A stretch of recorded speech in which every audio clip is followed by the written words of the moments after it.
People, we now waste no time. I am super excited to be on for another season to show you the Holy Road. Listen, new adventures. Slim, get fluffy. Let's go. We're not going night, you know. Things are only getting hotter and hotter this season. Click, pow. That must tell you something. There's a great story happening just in our backyard. We are on the Holy Road again. You can open a Sagicor Bank savings account from anywhere. Go online and open yours today. The time by Sagicor Bank is 7 o'clock. CVM News at 7 Tuesday, brought to you by KFC. Do whatever the crunch you want with KFC's popcorn chicken, now available in hot and spicy. KFC, it's finger licking good.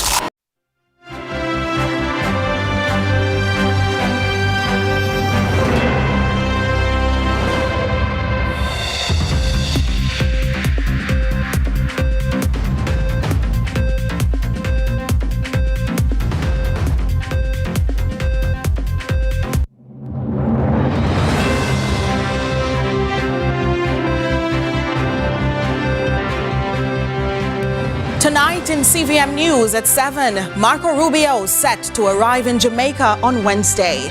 Uncertainty looms over jail peace election in Western Westmoreland.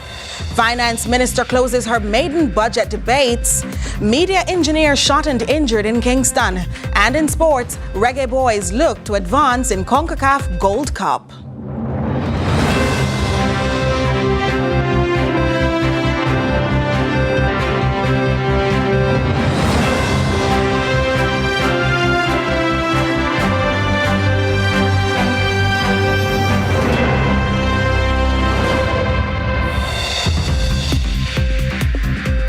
From Kingston, Jamaica, this is CVM News at 7 for Tuesday, March 25, 2025. I'm Nika Lewis. Thanks so much for having joined us. As CVM News reported at the weekend, U.S. Secretary of State Marco Rubio is heading to Jamaica this week. The visit, now officially confirmed by both governments, forms part of a regional tour aimed at strengthening U.S.-Caribbean ties. Rubio's arrival comes amid ongoing tensions over Cuba's medical cooperation program,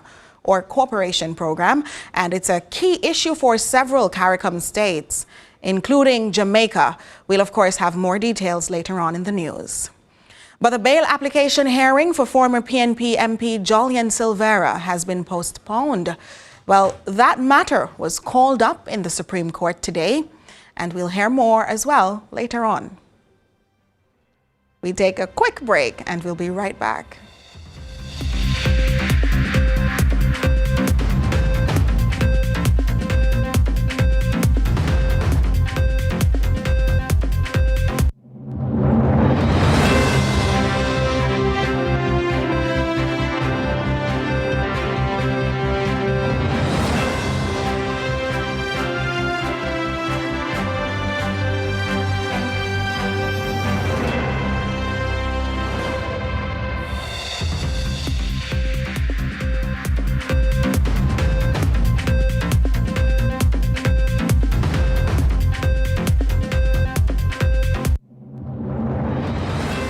Thanks so much for staying with us. Continuing the news, the governing Jamaica Labour Party is warning that the opposition's latest policy proposals could derail Jamaica's hard-won economic progress.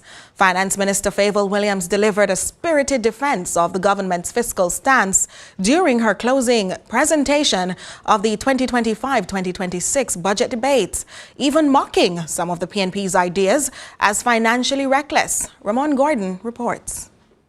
The governing Jamaica Labour Party says the opposition's latest policy proposals would trigger a financial crisis if they were implemented this fiscal year. Allow me, Madam Speaker, to demonstrate that the promises from the opposition would create FinSac 2.0. The party likens the risk to that of the late 1990s, when thousands of Jamaicans lost homes, businesses and livelihoods. We did not present an implied budget for the coming fiscal year. We presented our proposals, our policy commitments for the next PNP government, and we have never said that they will be implemented in the current fiscal year.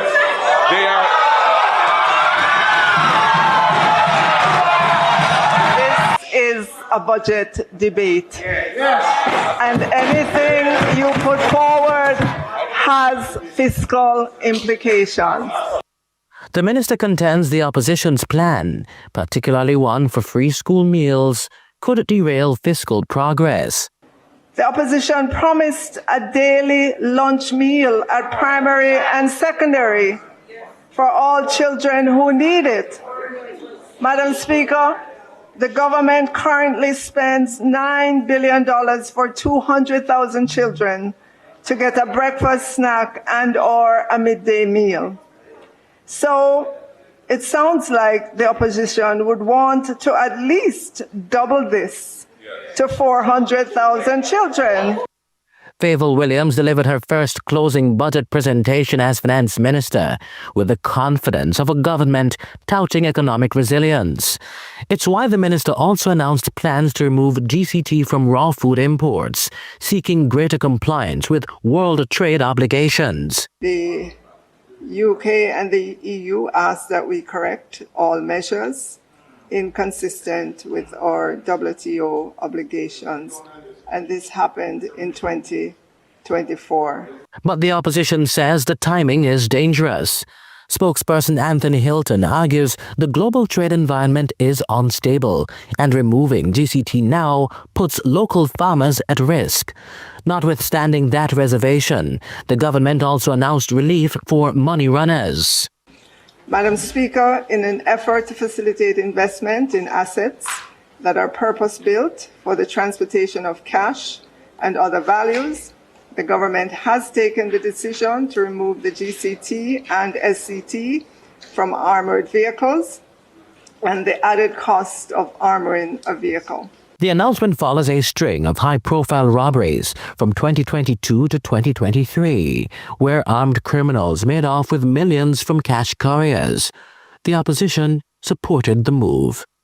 Ramon Gordon for CVM News. Also in the news, the St. Mary police have launched a major investigation into the murder of prominent businessman Samuel Fraughty Dixon, who was ambushed by gunmen in his community Monday night. The community has been left in shock. However, the police are urging calm as they seek to bring the criminals to justice. Shante McNeil has that story.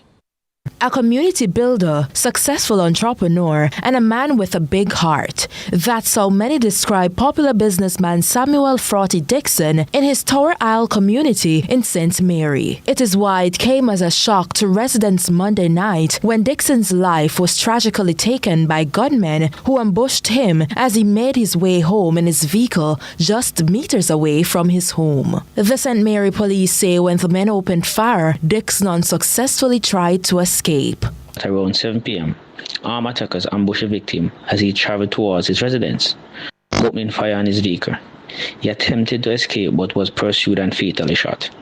Our officers responded swiftly, securing the scene and recovering critical evidence. When CVM News returned to the scene, police had marked over 45 spent shell casings. Sources believe they came from high-powered rifles. The community is shaken. Dixon wasn't just a businessman. He gave back, donating equipment to Port Antonio High School and hospital beds to Port Antonio Hospital. But amid the fear, the police are urging calm. We understand the community's concern. I want to assure residents that we are doing everything possible to bring those responsible to justice. Increased patrols and investigative resources have been deployed to enhance security in the area. Dixon, originally from Portland, made Ocho Rios his home for more than 30 years. He built a legacy, 2 gas stations, a car dealership, and an auto parts store in White River. The police are urging anyone with information to come forward as they work to bring his killers to justice. Shante McNeil, CVM News. A pre-dawn police operation in Manchester has left a young father dead and his family demanding answers.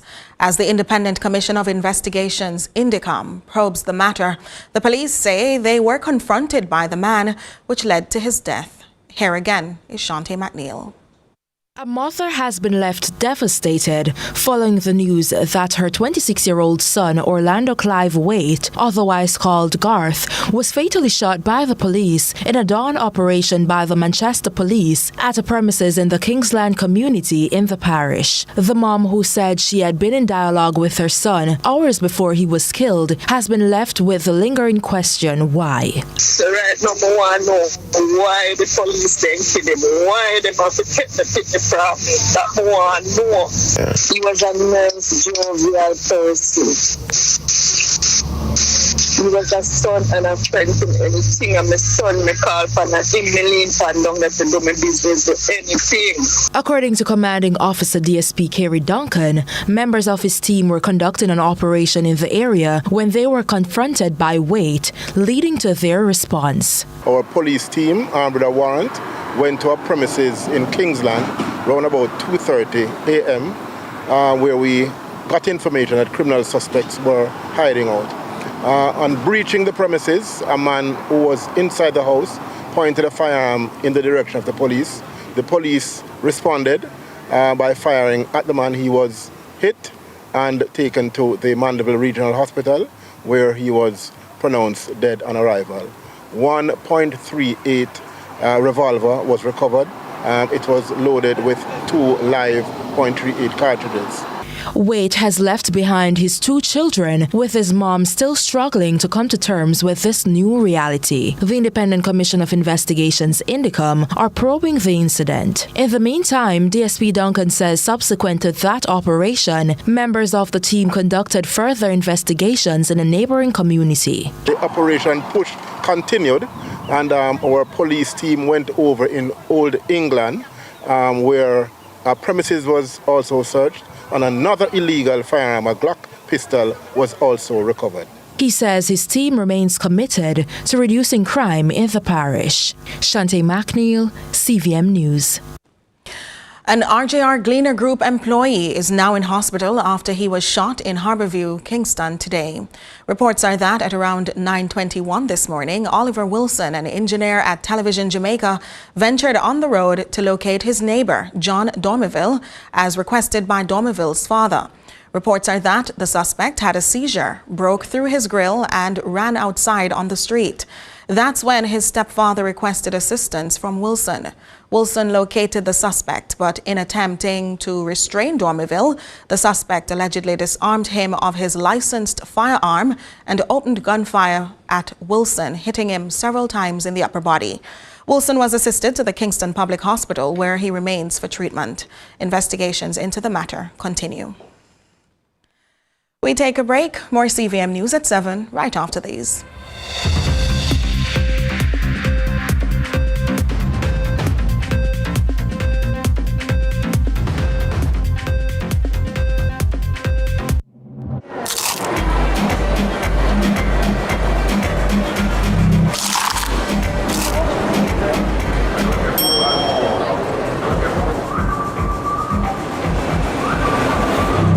Whatever the crunch you want with KFC's popcorn chicken. Delicious, crispy, irresistible.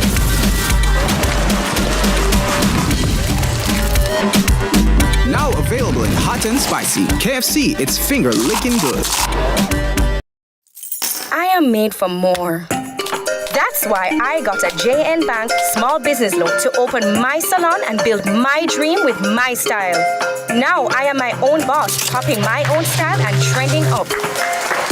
Start your journey with a JN Bank small business loan. With small business loans with as little as $10,000 and up to $4 million. Visit jnbank.com or contact us on WhatsApp 876-295-1298 to get started. JN Bank, we will help you find a way. Digicel, live life your way, no free what? Digicel postpaid. With Digicel postpaid, it's all about you. Sign up or pay your bills to stay active for a chance to win a luxurious all-expense paid trip for 2 to Royalton, Antigua. With round-trip flights on us, every week you could win exciting prizes, event tickets, gym memberships, spa packages, excursion adventures, restaurant vouchers, and more. When you opt in on the My Digicel app, life your way starts now with Digicel. Better connected.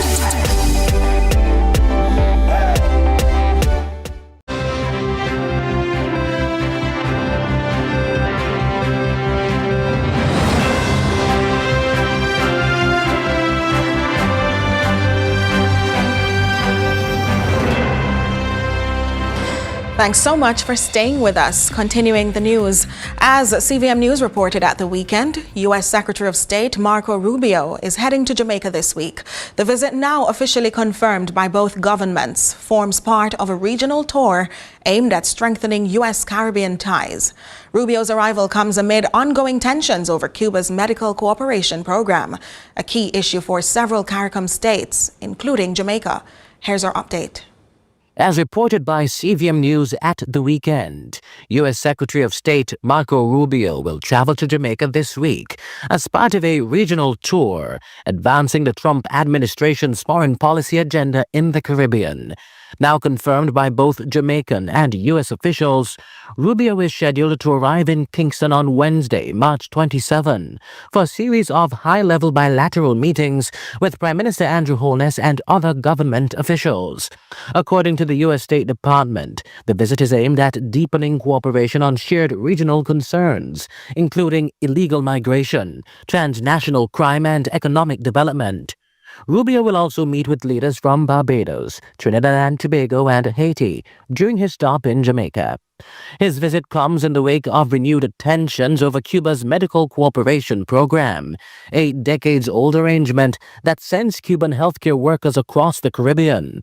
Weeks ago, Rubio warned that CARICOM states continuing to engage in the program could face visa restrictions. The Medical and Diagnostic Center with these 60 persons. Without the Cubans there, I will not be able to offer that service. I just came back from California, and if I never there again in my life, I will ensure that the sovereignty of Trinidad and Tobago is known to its people and respected by all. Jamaica has partnered with Cuba in healthcare since 1976. Just last week, Foreign Minister Camina Johnson-Smith defended the program. Given that the MOU had expired last year, the government of Jamaica had already begun a review process, even before any international concerns were raised. So while we have identified a few areas for alignment with our own overseas labor programs and how they are administered, we are confident that the Cuban program is a legitimate bilateral cooperation program, not an example of trafficking.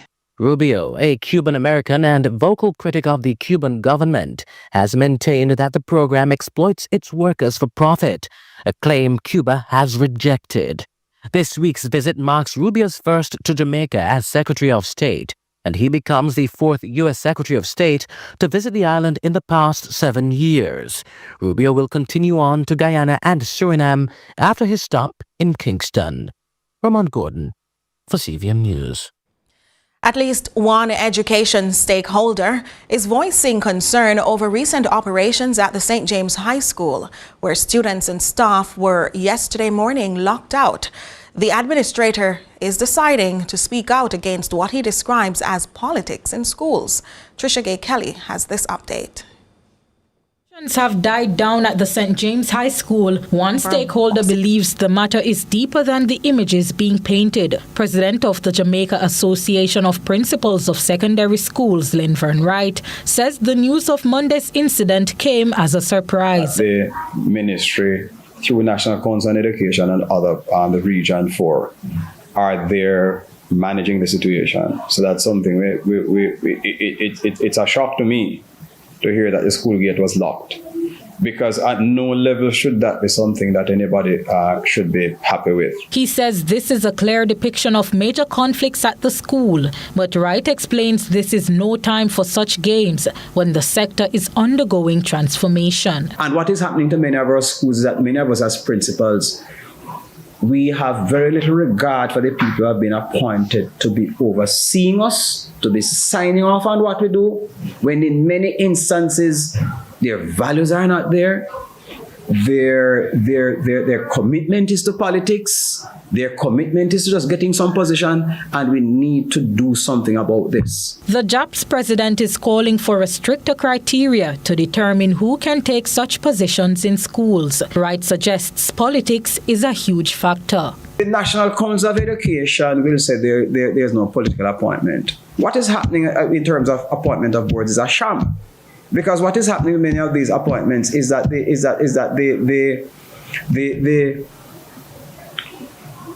The ministry will tell you, and National Council on Education tell you that we're cleaning it up. It is not being cleaned up because our politicians in Jamaica, however competent or incompetent they are very powerful people. And people are afraid, the people in the ministry are afraid to challenge these politicians when they say who should be in charge of the schools. He adds it's unfair to the students who are simply at school for their education. It can't be about the politics. And we need to move away from this. Some politicians are of integrity. And they will appoint somebody who is a strong JLP or a strong PNP with strong integrity too. But unfortunately, that combination is rare in Jamaica. And we ought not to be doing this to schools. Trisha Gay Kelly, CVM News. Jamaica could be on the brink of a digital revolution, with Prime Minister Andrew Holness outlining to modernize the country's technological infrastructure. Courtney Lewis tells us more about experts' concerns. The Prime Minister outlined plans to expand digital identification cards, the national broadband network to increase connectivity, and the newest I'm Alive app for Jamaicans to verify their proof of life.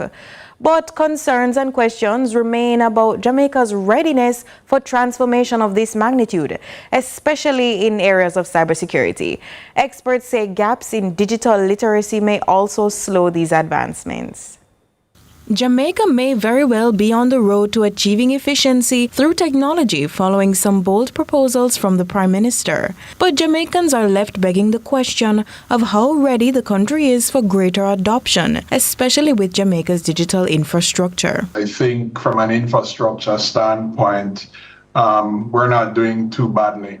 I think what we need to perhaps look at is the reliability and resilience of digital transformation expert Trevor Forrest says while Jamaica's tech framework is well positioned, greater focus should be placed on access to the internet and connectivity. With more government services going digital, the need for public education to minimize the digital literacy gap is even more pressing. What needs to happen is there needs to be directed and very deliberate programs that go and engage this particular constituency of individuals who are not necessarily tech savvy, but are willing to learn how to utilize the technology.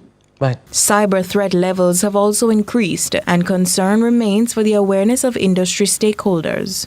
I don't think enough businesses, even the government, fully understand and take seriously the impact that cybersecurity and cyber threats can have on business, on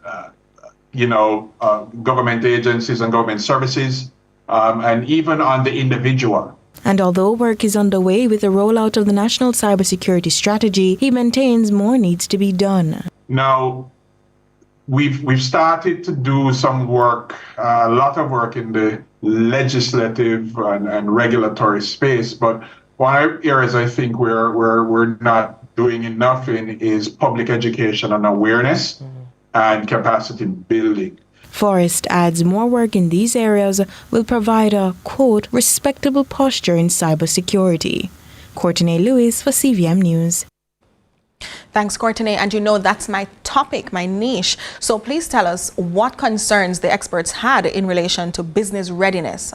Are Jamaican businesses ready for digital? So that is to be decided. What the experts are saying is that we haven't seen quite yet what a digital policy roadmap would look like. So we don't really have an idea of what digital Jamaica looks like in academia, in business, in health, in so many different sectors. So there isn't really a clear picture or a clear policy to outline what we need. What the experts are saying is that there are concepts of transformation that we're seeing, but no clear policy or no clear direction as to what a digital Jamaica would look like. And I think that's what people are waiting for.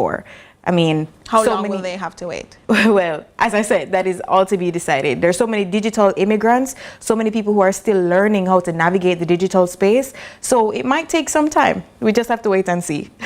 Tell you who will have to wait for more. You will have to wait for more because CVM News at 7 continues after this break.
you ever get bun yet.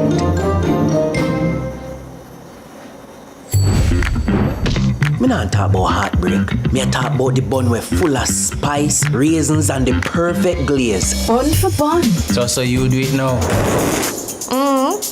You have to get bun. This Easter, you have to get bun from Mother's Bakery. Jamaica, it's rich! Introducing the Mother's Rewards app. The same Mother's food you love, now at your fingertips. Sign up easy and get a free patty. Earn points whenever you visit any select Mother's location and redeem those same points for discounts later on. Order your favorites for pickup or delivery. No long lines. Plus, spin daily to win prizes and discounts. Yes, daily chances to win. No need for say none more. Download the Mother's Rewards app now. Mothers, loving every bite. There's no one way to enjoy your retirement, but only one account helps sweeten the time. Get extra benefits with a senior savers account from CIBC Caribbean, designed exclusively for 60 years and up at CIBC. Ambitions made real.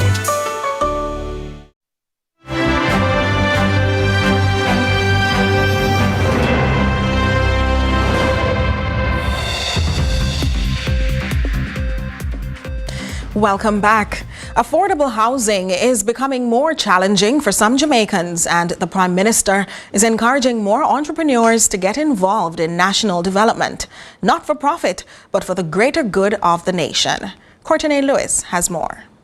High prices and a lack of available land is putting a strain on the government's housing solutions. Many contractors cater to higher income earners, widening the housing gap. The housing deficit is somewhere in the region of about 150,000 houses. You ask why prices are high for housing? That's because there is this very large deficit. Pricing is not the only concern. Infrastructure is also making affordable housing unattainable. Infrastructure is extremely expensive, and therefore it is the state that has to provide the infrastructure. Okay, let's say the state provided the infrastructure.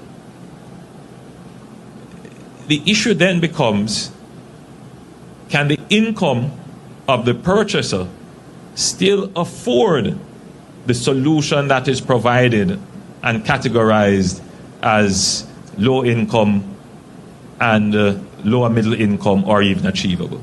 One of the major factors, he says, is a lack of entrepreneurial spirit. One of the reasons why we have such weak growth over a long period of time is that we simply do not have enough entrepreneurs putting together projects, taking the risk, putting together the financing, mobilizing the resources, providing the employment, and at the end of the day, contributing something new to the landscape. And so for the entrepreneurs who are thinking about profit, that should really be secondary. Your passion should be, what can I do that will change the world, starting with my community? It's why the Prime Minister is encouraging entrepreneurship and public-private partnerships to build houses in mass to fill the deficit. The challenge is that we have some developers, their resources and their efforts are usually tied up in producing lower middle and upper. What we need to do is develop a cadre of housing developers who can focus on building low-income housing in mass. So instead of doing 1,000 or 2,000, we need 10,000 at a time. The call follows the GOJ's plan to raise National Housing Trust NHT loan limits and provide more incentives for residential developers. Courtney Lewis for CVM News. CVM News at 7 continues after this break.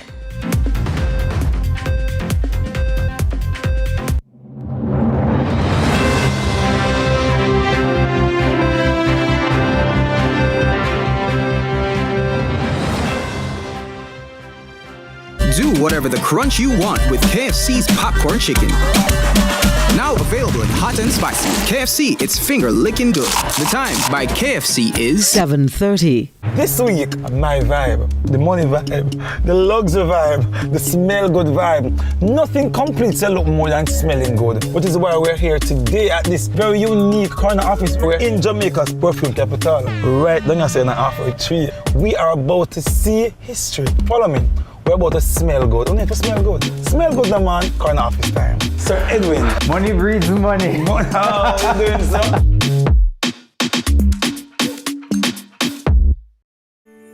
In a world where innovation meets tradition, agriculture is evolving like never before. From the latest sustainable farming technologies to age-old practices passed down through generation, agriculture is precious to me. I love the animals. I don't mind getting my hands dirty. I love working. Join us right here on CVM TV every Sunday during news at 7 as we explore the people, the science, and the breakthroughs that are shaping the way we grow, eat, and live. You don't want to miss it.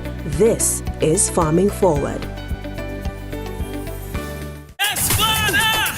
People, we now waste no time. I am super excited to be on for another season to show you the Holy Road. Listen, new adventures.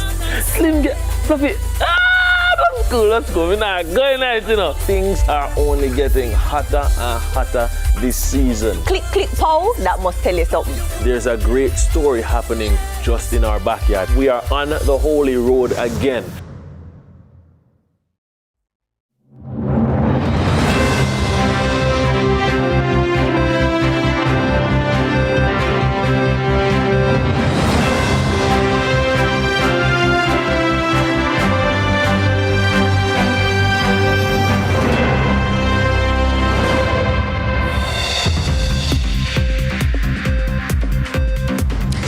Welcome back. We have in studio joining us Ronaldo Adams, the man of sports tonight, with a preview.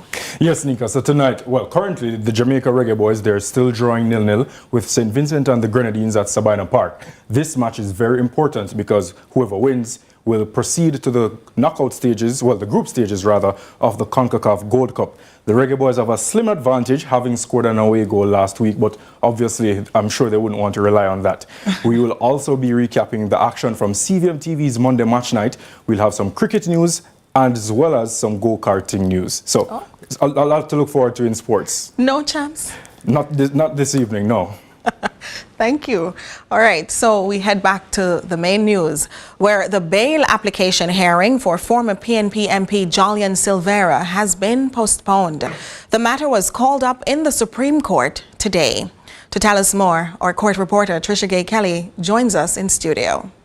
So Jolyon Silvera will have to wait until June this year to learn whether he will be granted or denied bail. His bail application was scheduled for submission today. However, the defense instead submitted an affidavit to the prosecution, pushing back his bail application hearing.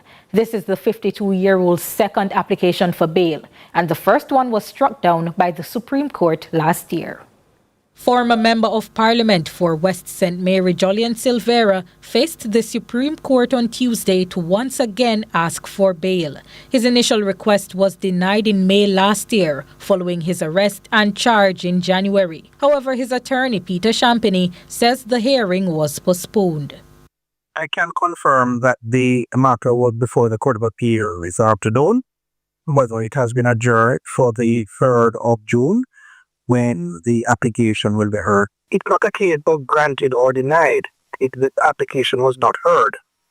So it had been deferred. The hearing had been deferred on the basis for the adjournment was that we had found an additional documented court, and to be fair to the prosecution, they needed time to examine it and see whether or not they needed to respond to it. Champagny says this is in accordance with due process. Of course, I can't go beyond that because the matter is before the court, and it would be appropriate to go into the details of the document and so on. Silvera was charged in connection with the death of his 42-year-old wife, Melissa, who was found dead at their Stony Hill home in St. Andrew in November of 2023. Despite initial reports that she died from natural causes, her autopsy revealed that bullet fragments were found in her body. At that time, the matter escalated into a murder investigation and Silvera's gun sent in for a ballistic report. Jolan Silvera, age 52 years old, land developer of 2A Diamond Court, Stony Hill, St. Andrew, was formally charged by the police, that is the Major Investigation Division, for the murder of his wife, Melissa Silvera. The investigation continues as we believe that there are other charges that will be laid against Mr. Silvera. Silvera's trial is set to begin on January 12, 2026. Trisha Kelly, CVM News. And it's that time of the news where we hear from you rather in social media. So, what's trending online in our local social media spaces? Rihanna is set to launch her coveted Fenty Beauty and Fenty Skin brands in Jamaica this April.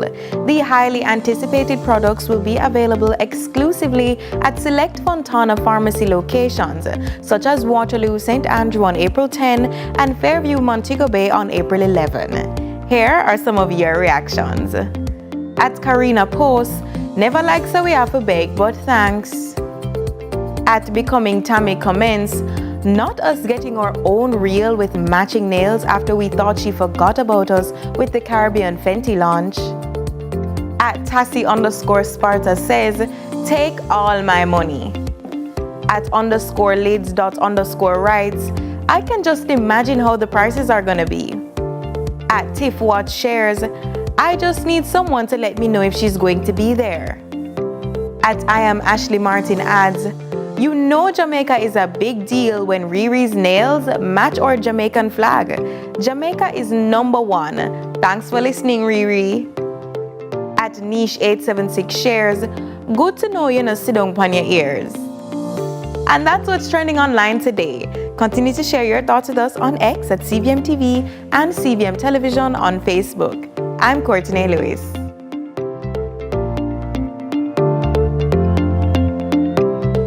We take a break, making way for sports.